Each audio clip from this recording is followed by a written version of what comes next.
Good morning student.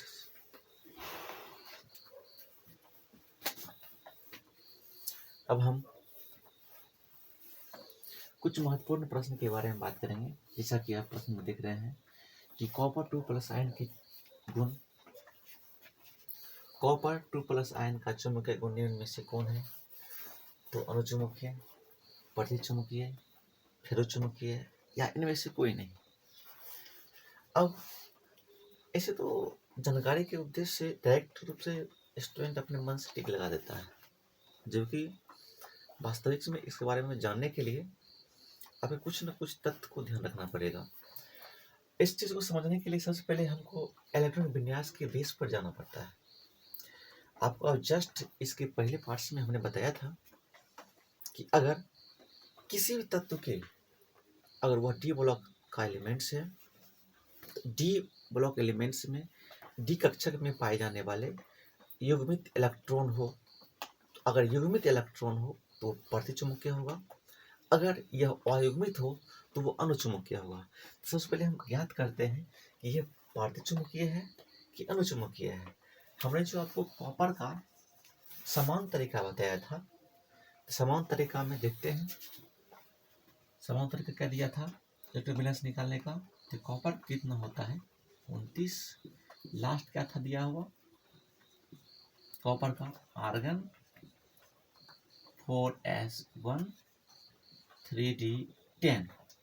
अब D orbital में देखते हैं तो इसका पूर्ण रूप से कितना दिया हुआ है 3d कितना 10, तो इसका घर कितना होता है 5 4 5। ठीक है, सभी को इलेक्ट्रॉन को बढ़ते क्रम से जाइए उनके नियम के अनुसार। मतलब इसमें n का मान जो है 0 है। जब 0 है तो यह किस अवस्था में है? यह सिर्फ और सिर्फ समान तत्व की अवस्था में है। लेकिन जब इसको आयन की अवस्था में बदलेंगे तो आयन की अवस्था में बदलने के लिए क्या करते हैं? कॉपर के इलेक्ट्रॉन विन्यास को, कॉपर के इलेक्ट्रॉन विन्यास को हम चेंज करेंगे, तो आयन के रूप में बदलेंगे। तो कॉपर के इलेक्ट्रॉन विन्यास को जब आयन के रूप में बदलेंगे तो आयन कब बनता है? जब किसी तत्व के द्वारा किसी अन्य परमाणु को इलेक्ट्रॉन प्रदान किए जाते हैं। तो जब प्रदान करेगा इलेक्ट्रॉन, तो कितना इलेक्ट्रॉन प्रदान करवाना है हमको? तो दो इलेक्ट्रॉन देना है। क्या निकलेगा? तो Cu2 प्लस, मतलब यह अपने कुल इलेक्ट्रॉन में से 2 इलेक्ट्रॉन किसी और को प्रदान कर दिया है। तो क्या बचेगा इसके पास में? तो पहले 4s से प्रदान करेगा, 4s से प्रदान कर दिया, कितना बचा इसके पास में? सिर्फ d 3d9 बचा। 3d9 होने के वजह से क्या होता है? इसका डी घर अयुग्मित हो जाता है, डी घर अयुग्मित हो जाता है। अयुग्मित होने के कारण मतलब कि इसमें n का मान कितना निकलता है? 1। यही एक इसके चुंबकीय गुण को डिसाइड करता है। अयुग्मित इलेक्ट्रॉन जब इसके पास में होगा तो चुंबकीय आघूर्ण मान निकलेगा। चुंबकीय आघूर्ण मान जो निकलेगा तो चुंबकीय व्यवहार को प्रदर्शित करेगा। इसलिए आपको परिभाषा में बताया गया था कि अगर जिस तत्व के पास आयन के रूप में हो या समान रूप में हो, डी के ऑर्बिटल्स में अगर अयुग्मित इलेक्ट्रॉन की संख्या है तो वह अनुचुंबकीय कहलाता है। इसलिए यह इसका प्रश्न का आंसर होगा, यह प्रश्न का आंसर होगा अनुचुंबकीय, यहाँ पर प्रतिचुंबकीय नहीं होगा। ठीक है दोस्तों, अब हम नीचे के प्रश्न के बारे में बात करते हैं। थोड़ा रफ करें ताकि हमारे पास जगह मिल जाए। आप लोग के मेहनत से ही सारी चीज डिपेंड करते हैं। जैसे आप लोग मेहनत कीजिएगा उस तरह से आपका रिजल्ट प्रभावित होगा। सबसे पहले हम सेकंड क्वेश्चन में देखते हैं कि यह एक जटिल कंपाउंड है। आपको यूनिट 9 के अंतर्गत पढ़ाया गया था जटिल कंपाउंड्स। जटिल कंपाउंड्स सबसे पहले क्या करते हैं? तोड़ते हैं। किस रूप में? आयन के रूप में, ताकि हमको केंद्रीय परमाणु पर दिखने वाले आयन स्पष्ट रूप से मालूम हो सके। इसके लिए हम यहाँ पर ऊपर में कर रहे हैं काम। इसके लिए ये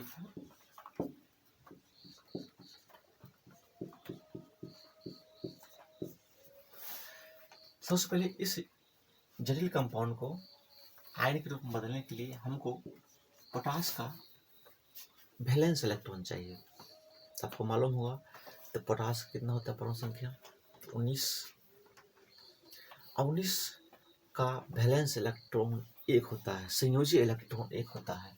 इस तरह से अगर एक पोटास के लिए एक वैलेंस इलेक्ट्रॉन तो 4 के लिए कितना हो जाएगा, 4। इसलिए इसका कितना हो जाएगा, +4। इसके विरोध में अपोजिट क्या हुआ, -4। अब केंद्रीय परमाणु ऑक्सीकरण संख्या निकालने के लिए सबसे पहले इसको बोलते हैं लिगेंड। क्या बोलते हैं इसको, लिगेंड। लिगेंड दोस्तों, इस लिगेंड को देख करके हमारे यूट्यूब वेबसाइट जो बना हुआ है LCC क्लासेज, ये LCC क्लासेज का फुल फॉर्म जो है वो है लिगेंड केमिस्ट्री क्लास से ही है। Ligand chemistry and competition classes, इसी नाम से बना हुआ है। ठीक है। अब लिगेंड का जो दिया हुआ है ऑक्सीकरण संख्या, लिगेंड में जो CN दिया हो, साइनाइड दिया हो, इसका -1 होता है। तो सबसे पहले हम इसका ऑक्सीकरण संख्या ON नंबर निकालते हैं, ऑक्सीडेशन नंबर निकालते हैं। तो इसको मान लेंगे हम X, तो माना कितना दिया हो X, क्या लिखेंगे X प्लस इसका कितना दिया हुआ है CN नंबर, इसका दिया हुआ है -1 कितना दिया हो लिगेंड 6 मल्टीप्लाई करेंगे। ये जो आयन दिया हुआ है इसको बराबर के बाद लिखते हैं, कितना होगा इसका आयन -4। तो x -6 बराबर -4, x बराबर कितना निकलेगा -4 और +6 बराबर +2। इसलिए जो लोहा है, लोहा का ऑक्सीकरण संख्या कितना निकला, लोहा का ऑक्सीकरण संख्या +2 निकला। अब हम इसके केंद्रीय परमाणु के चुंबकीय गुण के बारे में बात करेंगे। तो सबसे पहले लोहा पर कितना आयन दिया हुआ है, 2+ आयन। ये हमको इस केंद्रीय परमाणु का आयन फॉर्म में निकल चुका है। जब हम देखते हैं कि लोहा के समान रूप देखते हैं, ये मेरा क्वेश्चन रहा। ठीक है, लोहा कितना होता है समान रूप से, लोहा होता है 26। अगर हम इलेक्ट्रॉन विन्यास का शॉर्ट फॉर्म तरीका यूज करें तो सबसे पहले हम क्या करेंगे, आर्गन को लिखेंगे। आर्गन को लिखते हैं, आर्गन को लिखने के बाद यह आवर्त 3 में प्रवेश करेगा। आवर्त 3 में जब प्रवेश करता है तो आवर्त 3 का लास्ट कौन है, आर्गन। इसके बाद कहाँ पहुंचेगा, आवर्त 4 में। आवर्त 4 में कितना निकलता है, 4s2। उसके बाद लोहा के पास कितना संख्या होता है, यह 3d6 ग्रुप में प्रवेश करेगा।